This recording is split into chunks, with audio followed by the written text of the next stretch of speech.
Hello, friends, and welcome to Aydt Picks, week number 6. You know it, but first, coffee.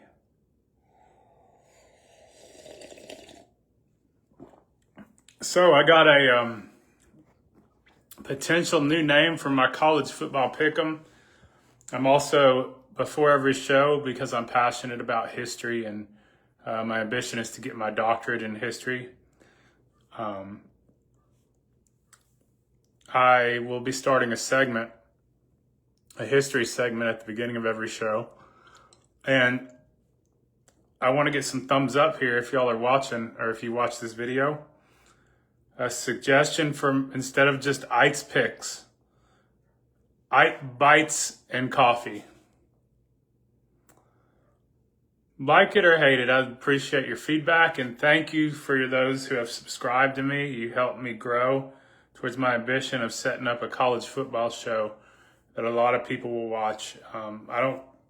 Maybe someday I'll get paid, but that's not really my hobby. I just want people to enjoy themselves and, maybe rely on my picks. I want to help people who love college football because I know I'm passionate about it and it's in my DNA. And like I said, I grew up in Gainesville, Florida. My dad played football for Florida. He worked at the University of Florida before I was born, and he still works there now. He's not retired, not yet, and grew up going to every Gator game, pretty much. I grew up during the Spurrier years. Those are my cognitive years in the 90s. Late 80s, I remember a little bit, but I wasn't really old enough to recollect a lot yet. So the Spurrier years were my prime. And then, of course, I went to Florida and I experienced the 2 football titles and the basketball titles and Tebow and all that. So I went to UF basically during the best times to be a student there. That's why I love college football. But let's go into Aydt Bite. So, because I love history, and because there's a new movie coming out in November called Nuremburg, some of you might be familiar with it.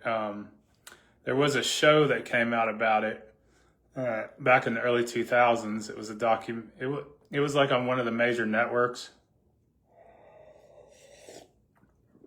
But at any rate, those of you who aren't familiar with the Nuremberg trials, they were a military tribunal by the Allied occupational forces following World War II that persecuted the Nazi regime and determined who was a war criminal and who was involved, who was responsible for the genocide and ethnic cleansing and all the major crimes against humanity that were perpetrated by the Nazi regime.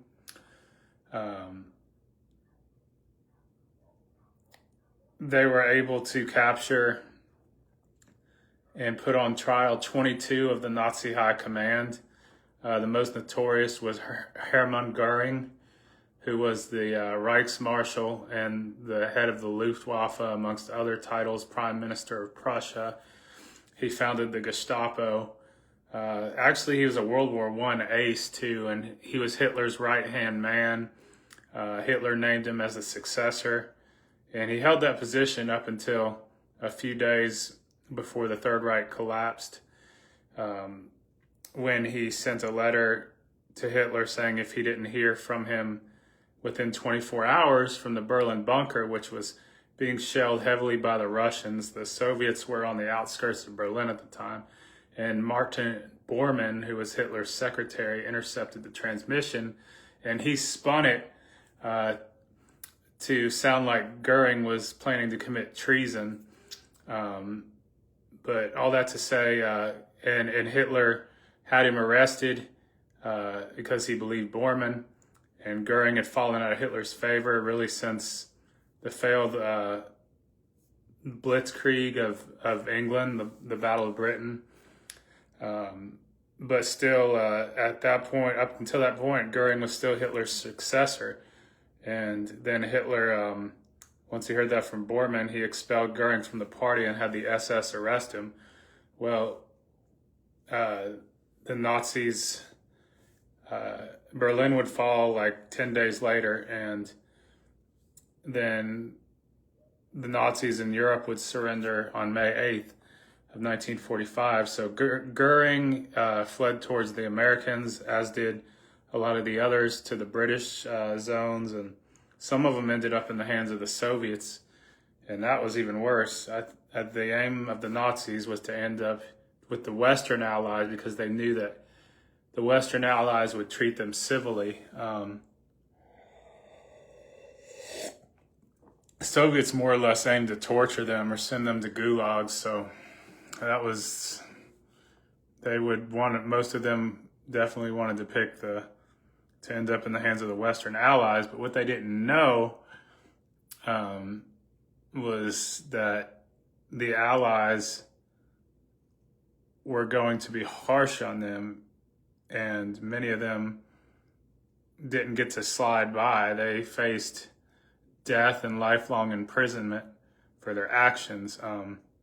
At Nuremberg, out of the 22 defendants, the Nazis that took the stand, this was started in November 1945, and the trials took nearly a year. The tribunals took nearly a year to find verdicts, and there were 22 Nazi defendants there. 3 of them were acquitted. 12 of them met the noose, so over half of them, 10 of the, all right, so 12 of the 22 convicted were sentenced to death. 10 out of the 12 actually hung. The 2 that didn't were Goering, because he somehow concealed a cyanide capsule and bit into it the day of his execution and killed himself. And then Martin Bormann, Hitler's secretary, who they found in the 70s, was killed by a Russian shell in Berlin, was missing, but he was executed in absence. So, but the really interesting part about this is the hangman, he was a crazy dude, John C. Woods. So he had purposely tied some of the nooses to line at the center of the neck so it wouldn't stab. So the design was, once the trap door was released, then the Nazis would fall down and break their neck, and it would be a painless as possible execution. But instead of snapping their neck, he tied the nooses in a way to where they would sit there and strangle for like 15 to 20 minutes. And then of the German High Command, William Keitel and Hans Frick. William Keitel was like a yes man general to Hitler and basically did everything he said. So John C. Woods, this guy was like the real Aldo Rain from Inglourious Basterds. He took pleasure in that and later admitted that he wanted the Nazis to suffer. And so with the case of Hans Frick and Wilhelm Keitel, he lowered it down to where they busted their faces on the trap door before they strangled. So this dude was out for revenge, for real. But of the 22, 12 would eventually die. 10 were hung, and then of the remaining 10 that didn't get executed, 9 of them were given to life sentences, so they had to serve life sentences, and 3 of them were acquitted completely. And of the 9 that got life sentences, I think like half of them ended up getting out early on some kind of good behavior or plea agreement. But yeah, it's really interesting. In the movie coming out in November, Hermann Goering is going to be played by Russell Crowe. and Russell Crowe gained all this weight because Goering was fat. He was a morphine addict, which made him lazy, despite being in his youth a World War I ace and very a man of courage. The Nazi party, he was corrupted in his later life by the Nazi party, so he went from German war hero to ruining his life and then eventually taking his own life. But yeah, go see that movie. All right, on to the picks. So my top 5 for this week, I got to go. The best team in the nation that I've seen has been the Miami Hurricanes. They are by far the most complete team.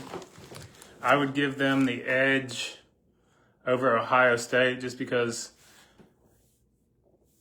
I don't know, both of their coaches have faced struggles. Let's be real. Like Mario Cristobal and Ryan Day have kind of had bonehead decisions at certain times that have cost their teams important games. Like 2 years ago, Cristobal made an idiot call versus Georgia Tech, and Miami fumbled when they should have won that game, and Georgia Tech ended up throwing a long pass and beating them in the last minute when Miami could have taken a knee. But I think Miami is, I haven't really seen a lot of Ohio State,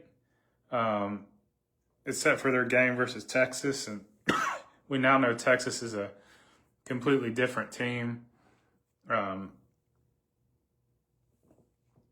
And Ohio State's got a lot of athletes, including Caleb Downs, Julian Sayin, all those guys, all the best team money can buy. But Miami is the most complete team because they're good on both sides of the ball. And in the trenches, I think Miami has probably the best defense in the nation, at least up front. And Carson Beck is playing lights out, stellar. He's doing everything for Miami that he was supposed to be doing at Georgia. And of course, Cristobal's an offensive line guy. He played offensive line at Miami, so he knows the trenches and he's recruited the trenches.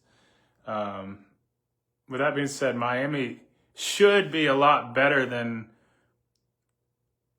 what they are, and that's scary because Miami could be a juggernaut right now, but I think due to some ineptitude at Cristobal's head coach, they're not where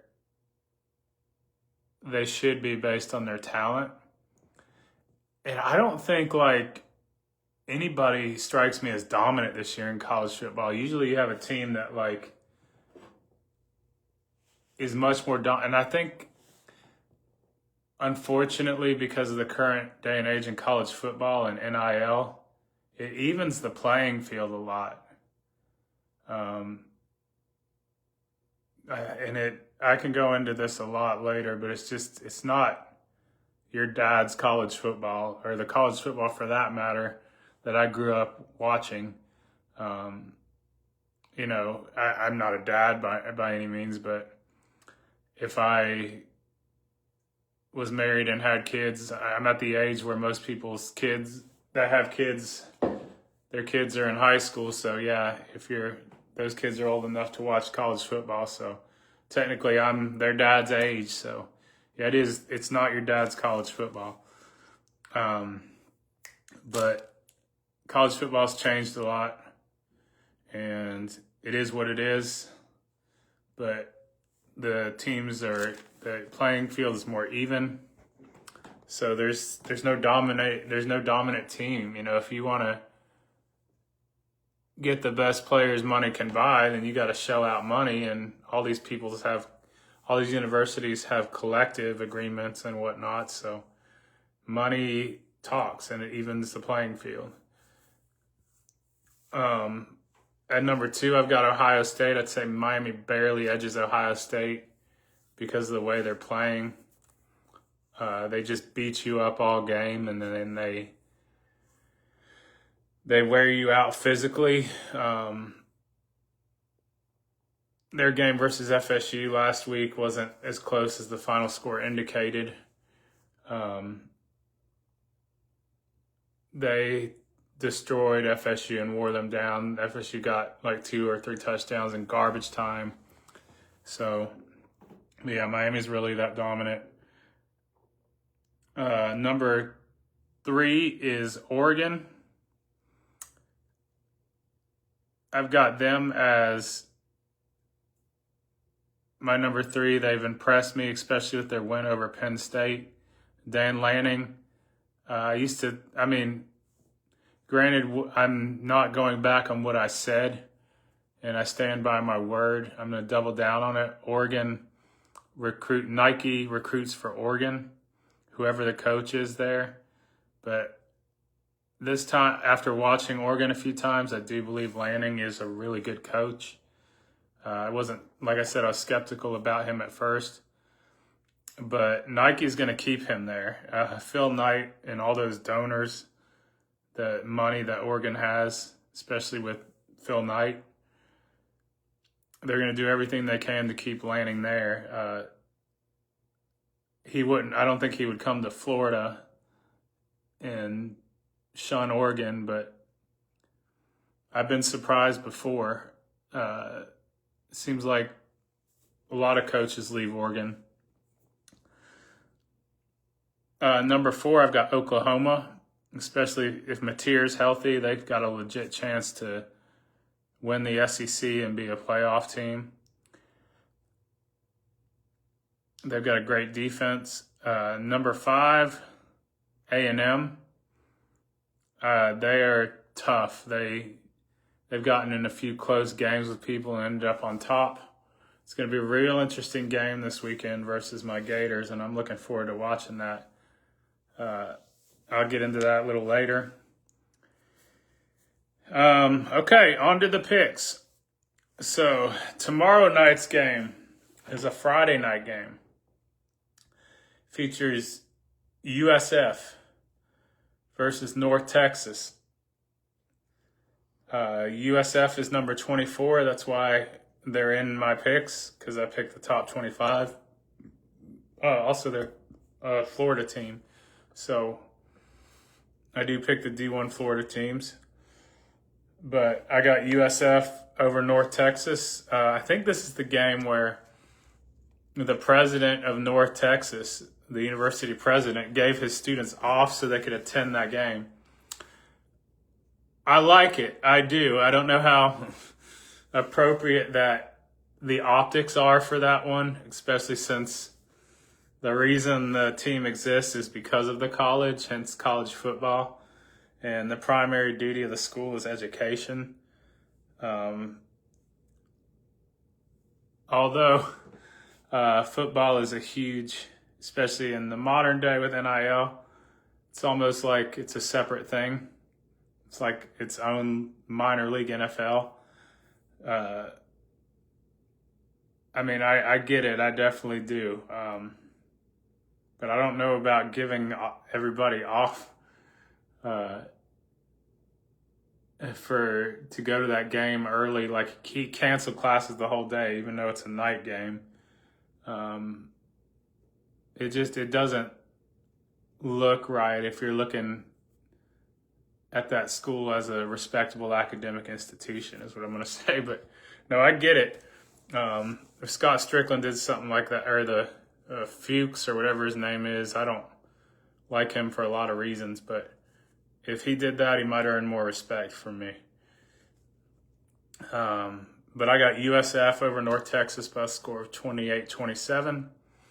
Got number 1 Ohio State over number 17 Illinois by a score of 42-14. I think Ohio State shows their dominance over Bielema's squad. This one is the game of the week, boy. Got number 3 Oregon. They welcome Indiana, which is Kirk Cignetti's squad. He's one of the people I would consider, if I was the Scott Strickland, if Napier somehow doesn't pull off a miracle, Kirk Cignetti would be one of my choices, because the dude reminds me of Urban Meyer, like just that mentality. And like he comes off as a jerk, but as I've explained before, you can't be a nice guy really and be a championship winning football coach. Just, I mean, you got to be able to turn it on and off. Like I'm a firm believer in that. Sometimes with a winning, all the time, if you want to win championships, you got to be a certain way, or you got to have a certain flair or spunk about you. Look at all the coaches that win national championships. Their personality isn't Mr. Nice Guy. Sure, that helps with recruiting, as we've seen Billy Napier, but yeah, Urban Meyer, Saban, Spurrier, and Lane Kiffin, all those dudes are at least have a little bit, something's off, like, call it what you want, but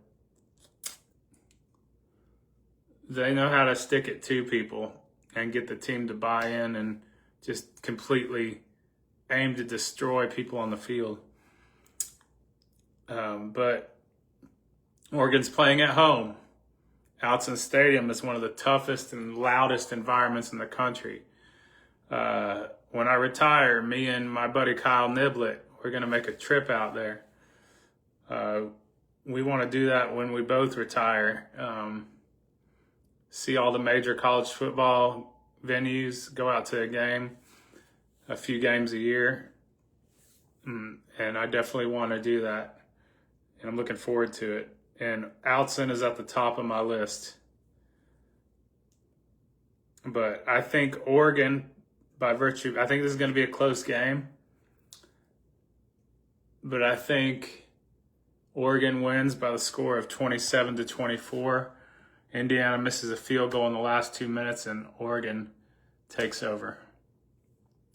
Number 4, Ole Miss. Howdy toddy, good gosh almighty, the Rebels are welcoming the boys from the West Coast and Washington State. They welcome them up to Oxford. And Lane Kiffin and the boys are going to show why they're the number 4 team in the nation. They'll beat the visiting Cougars by the score of 48-24. And I hope you enjoy my finest Mississippi brogue right here. To tell you the truth, living in Mississippi for a year, Biloxi people don't sound like that. But Biloxi's really progressive, and you got a lot of people from everywhere else, like a lot of military folks. You got to go probably up towards Hattiesburg to really hear and experience all the Mississippi stereotypes. You'll find like all the accents and true South once you go up that way. It's about an hour north of here. But yeah, I got Ole Miss over Washington State by a score of 48-24. Texas A&M versus Florida. This one is at Kyle Field. For some reason, the SEC can't get it right, obviously, but for some reason, I was reading that Georgia has never visited Kyle Field in the 13 years that Texas A&M has been in the SEC. This will be Florida's 3rd time going there and our 5th or 6th time playing Texas A&M. Kyle Field, I got to go. I've experienced that place twice. It's very loud. It is. And I went to LSU recently, and I'm going to slide LSU down one because I honestly think Kyle Field, when those fans are into it, is louder than Tiger Stadium. Still, I must admit that the 2 loudest stadiums I've been to are Tennessee and then the Swamp. My ears were ringing at the Swamp, by the way, after the Texas game. It was great. That's the loudest I've heard that place in a few years. But Texas A&M, they just, all the cadets yell and swing their towels, and they even have a yell practice. It's going to be a night game there, and the one thing I've noticed about Texas A&M is, unlike Florida, is that their alumni section doesn't get into it. Like, really, the ones that are making the noise are the Corps of Cadets and the student section, which, if you look at Texas A&M Stadium where it says home of the 12th man, that's where they all sit and they wave the towels.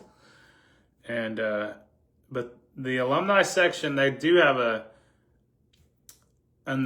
very, very strong alumni. Of course, those people have money. The boosters, they bought out Jimbo Fisher almost $80 million to get him out of there. So, but their alumni section didn't seem to be that into it. Granted, Florida beat them really bad that day. I think it was like 41-17. But still, like, they can bring it if they get into it. But yeah, their alumni side, wasn't really impressed with that. But yeah, it's loud. It's louder than Tiger Stadium. I think Florida might have caught lightning in a bottle last week. And bye week Billy, he schemed like he should have. And we had a great performance against Texas. I'm not taking anything away from that. And I am very happy my Gators won.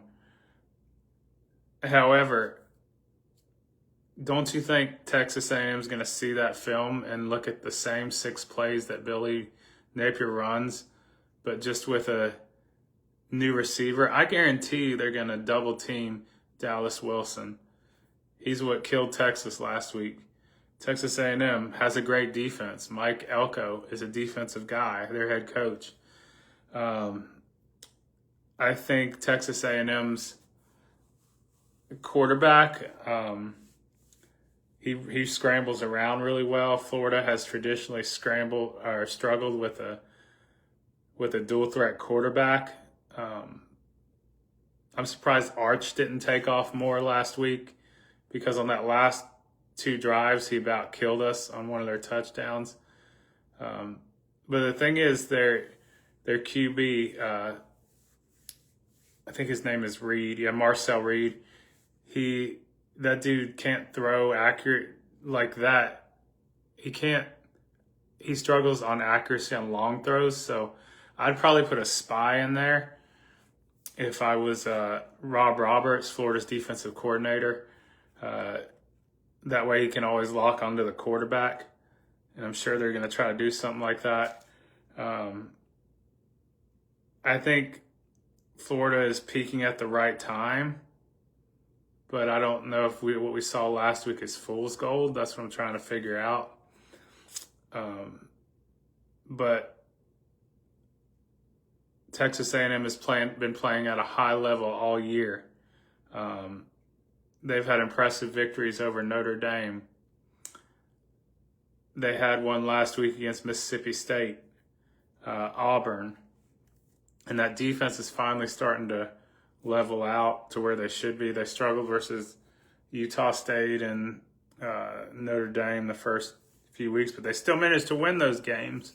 But they aren't giving up a lot of points the last few games. Florida is just maybe trying to finally figuring out their offense. I'm going to say Texas A&M. This game will be close initially. I think Texas A&M it'll be a lot like the Miami game, because Texas A&M has a great defense, like I said, especially the past few weeks. I think Texas A&M will be up like 10 or 13-0 at halftime. Unfortunately, Billy Napier always has slow starts. But I think Florida turns it on in the third quarter, and we even take the lead on Texas A&M. I'm going to say 14-13 behind Jaden Baugh, and then a bomb from DJ Lagway. But I think our bend but don't break defense ends up giving up like a last few minute touchdown to Marcel Reed and the boys, and Texas A&M is playing at home. So the crowd's going to be behind them too. I think that's too much for Florida to overcome with the noise, and I think we'll have a few dumb penalties, or Billy Napier will have put an extra man on the field on special teams, and it'll give a big advantage to Texas A&M. I just don't see us winning this game because I feel like Napier's ineptitude is going to cost us somehow, like it has so much in these big games on the road. And he has yet to beat a ranked team on the road, or win 2 in a row over ranked teams. I believe that's true. I don't think he's beaten a ranked team on the road in his career, especially a top 5 team, top 10, top 5 team like A&M's 5. I think we'll come close, but I think this might come down to like the final drive, and I think A&M wins. And I'll talk about a little bit later about whether this is the start of a run for Billy or it's over, how many games he has to win. But I think Texas A&M beats us, and it's going to be a close game into the fourth quarter. Might come down to the last possession, but I think Texas A&M beats Florida by the score of 20-14. Red River rivalry. OU and Texas. I've got number 6 Oklahoma. Weird stuff can happen in this game like anything else. It's a rivalry game. I think Texas is gonna try to. I mean, obviously they're gonna try to win, but I think they're gonna try to prove that the Florida game is just a fluke and that they really are a serious playoff contender. But I think Oklahoma's defense is too good, and Arch is still shaky and trying to get his confidence back, but I don't think he gets it back. I think it's close initially, but Oklahoma pulls away. I'm going to say Oklahoma 27 and Texas 16. At the Cotton Bowl, number 8 Alabama goes up to Columbia, Missouri. Plays Missouri, a team that they beat last year 34-0. Look, Elijah Drinkwitz has done a phenomenal job there, especially after he was on the hot seat in like year 2.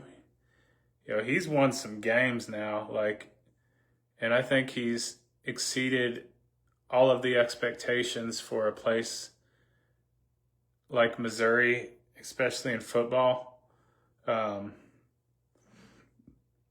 But Missouri's schedule has been soft too. Like, if you look at them the last few years, they got teams like Florida got the short end of the stick and play a gauntlet. Like, Missouri's played easy teams that they could easily beat. They don't play anybody. I mean, credit to Drinkwitz for getting his guys to buy in and them winning games.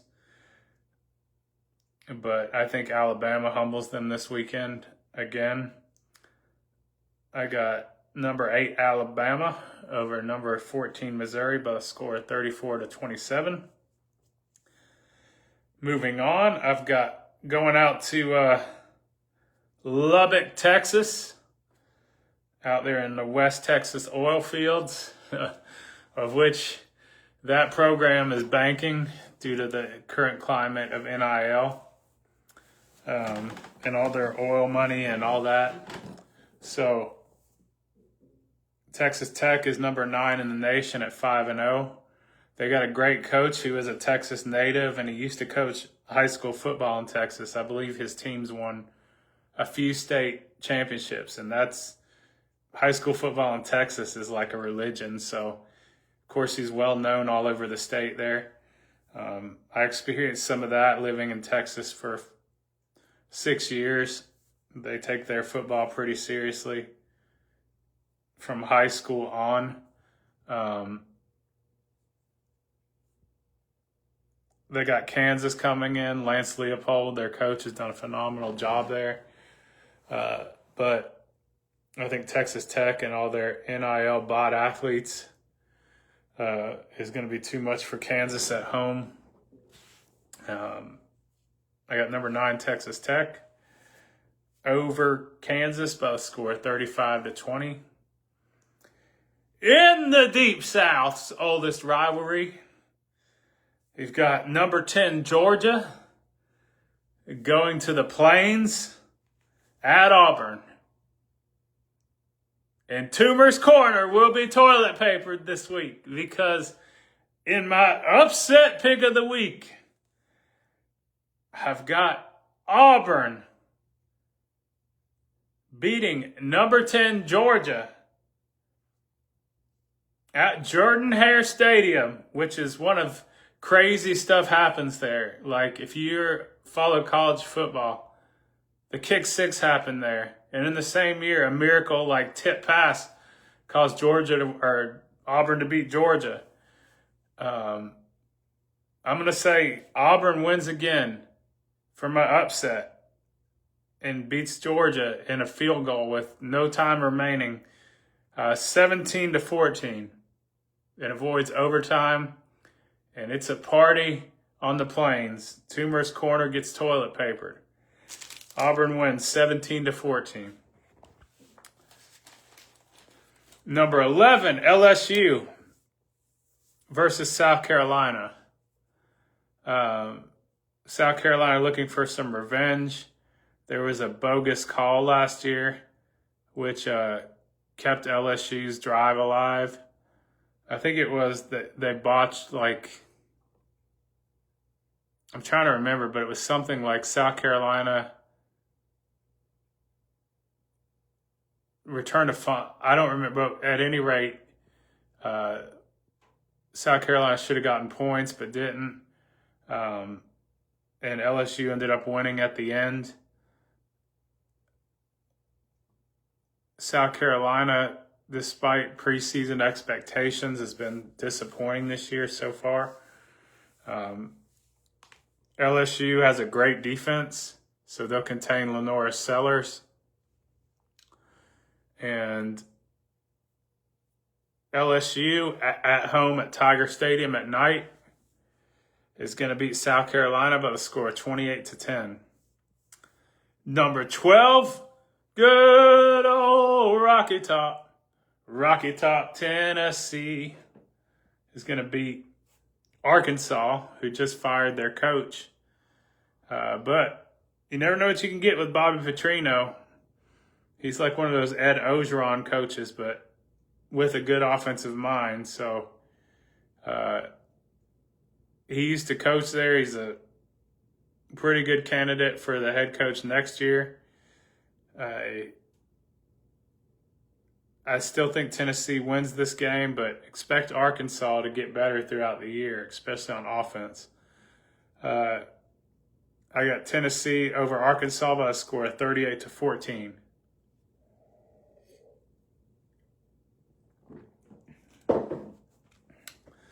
I got number 13, Georgia Tech. Ramblin' Wreck keeps rambling over Virginia Tech and the Battle of the Techs. See what I just did there? Number 13, Georgia Tech beats Virginia Tech by a score of 34-13. I've got somewhat of another upset. I got to be honest. I think Michigan is weak this year. Despite coming off of a national championship 2 years ago, they've just continued to regress. Granted, they did beat Ohio State last year. It's probably the highlight, the best game they've won by far and since Harbaugh's left. But I'm not impressed with Michigan. Like, I've seen them play once when they played Oklahoma, and I think that USC is going to beat them out in the Coliseum by a score of 36-31. Number 16, Notre Dame Fighting Irish They play at home in South Bend versus NC State. I think this game is going to be close for a while. NC State always has a good defense from however long I remembered them, so they'll keep them in the game for a while. I mean, I think Notre Dame hits the 30 mark, but it's close early. I think Notre Dame wins because they're playing at home, although NC State's not bad. I think they win by a score of 31-24 over NC State. Moving on, I've got BYU over Arizona. This game could be a shootout. Both these teams have pretty good offenses. And I've got number 18 BYU over Arizona by a score of 51-45. Number 21, Utah Utes. I have them playing Arizona State. BYU was playing Arizona. But yeah, Arizona State also has a really good offense, and they're coached well under Dillingham. And they're rolling. Utah's well coached under Kyle Whittingham, who's like one of the oldest tenured head coaches in college football. He took over after Urban Meyer, and he's been there for 20 years.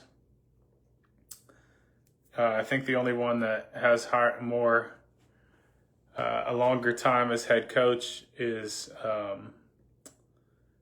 the guy Kirk Ferentz at Iowa, who's been there since the late 90s.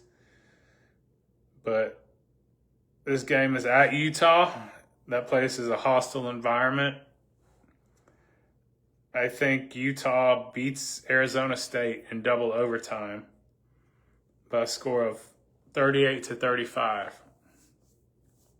Number 22, Iowa State. They play at Colorado, and Dion and his boys. Actually, I don't think he has any boys there. I think they all went to the NFL. Shador and Shiloh. But Dion's team and his coaching staff he put together with Warren Sapp and a lot of his former NFL alumni. They're disappointing this year. They're 2-4. I think Iowa State goes in there and they beat them in a close game by a score of 32-28. Number 25, Florida's second-rate university. Don't hate on FSU. I always do, but I guess the best thing is don't doubt FSU. I've watched them a few times this year, and they've got a really, really good offense. I think up until the Miami game, and like I said, Miami is the most complete team, and they have a great defense. But up until the Miami game, FSU had the best offense in the nation. They had more points, and they had the highest point total, and then the number one offense in terms of overall yards gained and performance. And that's all Gus Malzahn. I think if people really want Florida to keep Billy Napier, then Billy should do what Norvell did and give up the play calling duties. And Norvell has done an excellent job. He plays more of a CEO role.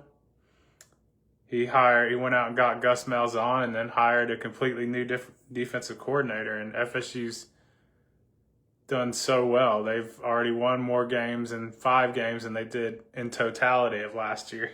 So I've got number 25, FSU, over Pitt. And they're both 3-2. So FSU is going to be 4-2. Pitt's going to go to 3-3. I don't think this one's even close. I think FSU mops up Pitt and shows the world that they're for real, and they're the same team that downed Alabama by 2 touchdowns the first game of the year. Don't sleep on FSU. I've got number 25 FSU over Pitt by the score of 55-20. And for my bonus pick, I've got UTSA, Battle of Texas Schools of Houston versus San Antonio, basically. UTSA, of course, being University of Texas San Antonio, and Rice being a traditional or a private school in Houston, who used to be pretty good at football, believe it or not, in the mid 20th century. But they've been a bottom feeder for a long time. I don't even remember the last time Rice had a winning record, and it's pathetic because neither of these schools can fill up their stadiums. I think Rice, out of all the D1 schools, had like the poorest attendance. Them and UCLA and Temple, I think. I'll have to look it up, but I know Rice has like a small stadium to begin with.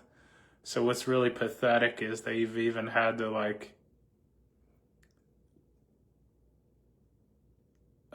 section off some of them, kind of like the Jaguars used to do on the upper levels, where they put tarps over them to make it look like it holds less than it does, so that it can appear more full.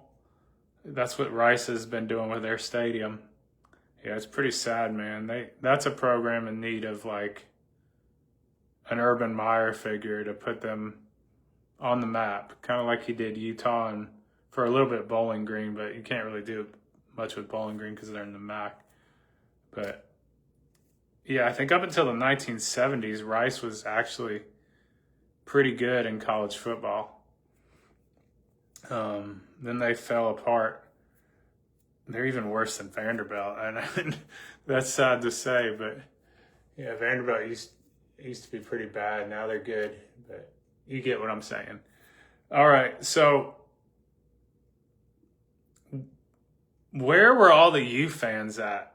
I'm going to go on a rant here before I end the program with talking about if Florida football is for real. But I've just got to say, Miami, this is why I remembered why I used to hate Miami so much, because their fans, even though they've been there before historically, sure act the part of a team not being there for the last 25 years. They haven't won an ACC championship. They haven't won a national championship since 2001, in which that was probably the second greatest team I've seen, maybe third. But it's like, where have they been? Like, you have all these Miami fans crawling out of the woodwork saying, oh yeah, the U, let's go. And then they're the biggest trolls and biggest asshats in the world. Like, when they're good, their fans crawl out of the woodwork. Like, yeah, I've always liked the U. Why were you wearing Alabama gear just last year? Why were you wearing Georgia gear the other week? You know, they are such fair-weathered fans. They're probably the most bandwagon fans I've ever seen. Granted, I do know some very loyal fans. One of my best friends, Dak Knoll, he is a huge Miami fan. He follows pro football more. He loves the Dolphins. Love you, Dak, if you're watching. But he supports his Canes through thick and thin. And I have some more friends, like a few more that I know that, yeah, they've always supported the U, even when they were bad. But Dak is like a Miami super fan. And I respect people like Dak, you know, for more reasons than one, but at least he has maintained go Canes even when they were bad. But their fans are such trolls too. Like,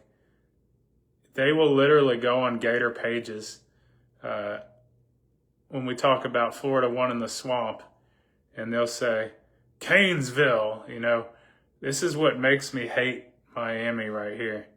Like, because there's nothing I can do about it until we get a coach here this is why I loved Urban Meyer, okay? Because when Urban was coach, he went straight for the jugular. If Urban would have been coaching Florida last year, we would have run Cam Ward and Miami out of the swamp by the second quarter. We would have beat them and smacked the shit out of them like 55-10, as we should. And Miami fans would not be saying Canesville or, oh, Cam Ward sure didn't have a problem winning in the swamp. And this leads me to my next point, transition. Do you think Billy Napier is really going to be the guy to win us a national championship? Do you think he's going to make teams fear the swamp? Or are we going to be another laughing stock and have our fan pages full of trolls? So, yes, Texas was a great win. Do I think it's an indication of what's to come the rest of the year? I hope so. I will always choose the Gators winning over. I will always root for the Gators to win. I don't care who's the head coach. Some people are like, well, let's just keep losing so that Billy can get fired. No, that's not what I want. I will always want the Gators to win. But do I think Billy's the coach that's going to win us a championship? No. Do I think he's going to get fired? Absolutely. Do I think he gets fired this week? No, I don't think, knowing what I know of Scott Strickland, he will probably either do it the bye week after next week, especially if we lose to Mississippi State and get blown out by Texas A&M. I think he'll fire Billy in the off week maybe. Or maybe he'll wait till the end of the year. But, when Florida played Texas last week, that was the loudest I've heard the swamp in probably 2 or 3 years. I don't get to many home games anymore, but I get to a lot more now that I'm in Mississippi as opposed to when I lived in Texas, because it's a 6-hour drive. But yeah, that place was rocking on Saturday, and the fans really helped us that game. My ears were ringing Sunday, and after the game, I'm so happy we beat Texas. And Dallas Wilson broke out as a freshman. Looked like DJ Lagway got some confidence back, but he might be hurt this week. So for Billy Napier, obviously to keep his job, I've heard some reports that he's got to go 8-4. So right now Florida's 2-3. So he's got to basically win 6 more games to do it. Unless he's been on the most or the greatest, unless he goes on the greatest run he's ever been here at Florida, and that would be nothing short of miraculous. I think we'll be looking for a new coach probably around the Georgia week, if I had to guess. I really hope so. I really hope I really hope Florida wins and gets to the playoff, because maybe that'll teach him, okay, I can win with these guys. I'm finally, after building this program back up my way, I'm doing it. And that will prove it to me, honestly. Like, if Florida, honestly, 8-4 is my number as well, because I don't think we get to the playoffs unless we get 9-3, but at least that'll show me that he's taken strides. Last year we were 7-5. This is a better year, and he's got his guys in there. And also that will show me that we've won 6 out of our last 7 games.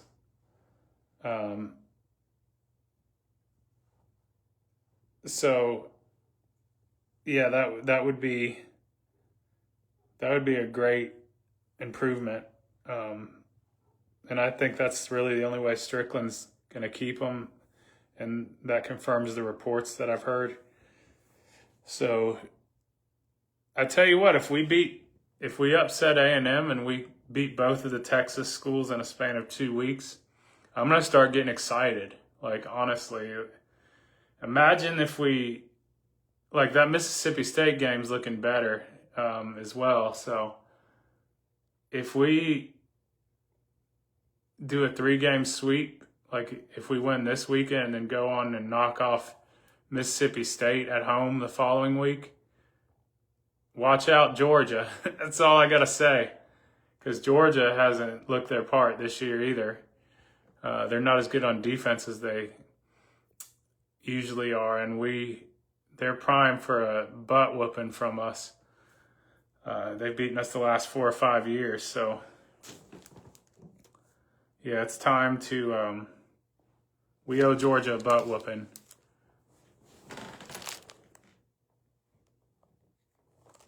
So yeah, I mean, obviously I'm hoping for the best for Billy and the team, because I want the team to do well. You know, I'm a Florida fan. But honestly, I think we can beat Mississippi State and maybe Georgia, but this weekend's going to be tough.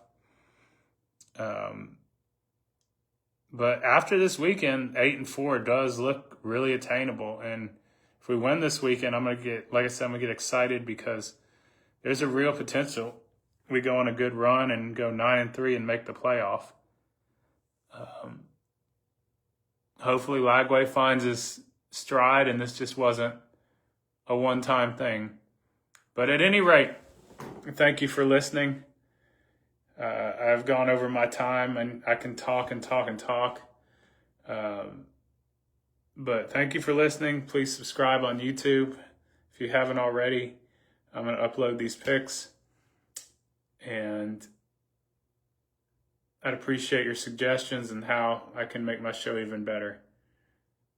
Thank y'all, and I pray that y'all have a great weekend. Aydt signing off. God bless.